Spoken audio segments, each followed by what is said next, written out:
ہم سب کی ایک تمنا بھی ہے نا کہ ہماری دعائیں قبول ہوں. ہم سب چاہتے ہیں کہ مستجاب الدعوات بن جائیں.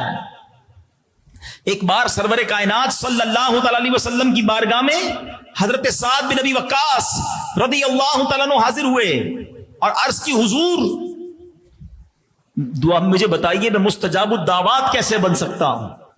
ابھی کیسا سوال ہے, آپ سب چاہتے ہیں, کون کون چاہتا ہے مستجاب الدعوات؟ مانا پتہ ہے اس کا؟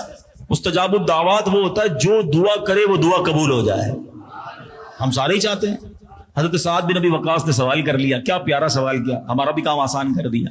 اچھا پھر نبی پاک علیہ الصلوۃ والسلام نے اس کے جواب میں کوئی لمبی لسٹ نہیں دی کہ اے سعد اتنے تلاوت, اتنے روزے, اتنے سجدے, اتنا صدقہ خیرات کرو گے پھر تمہاری دعائیں قبول ہوں گی. نہیں, ایک لائن کا جواب نبی پاک علیہ الصلوۃ والسلام نے چند لفظوں میں جواب دے دیا. فرمایا اے سعد اپنی غذا پاکیزہ کر لو تو مستجاب الدعوات بن جاؤ. اچھا مجھے ایک بات بتائیں, اگر میں یا آپ ہم میں سے کوئی انشاءاللہ میرا رب چاہے تو ممکن ہے ہم میں سے کوئی مستجاب الدعوات بن جائے, پھر اس کی مشکل تو ختم ہو گئی نا. روزی میں برکت چاہیے وہ دعا کر لے گا, بیماری دور کرنی ہے وہ دعا کر لے گا, قرضہ اتارنے کی دعا کرنی ہے وہ دعا کر لے گا, جو اس کے پاس پرابلم ہے وہ دعا کرے گا, قبول ہو جائے گی کیونکہ وہ مستجاب الدعوات بن گیا.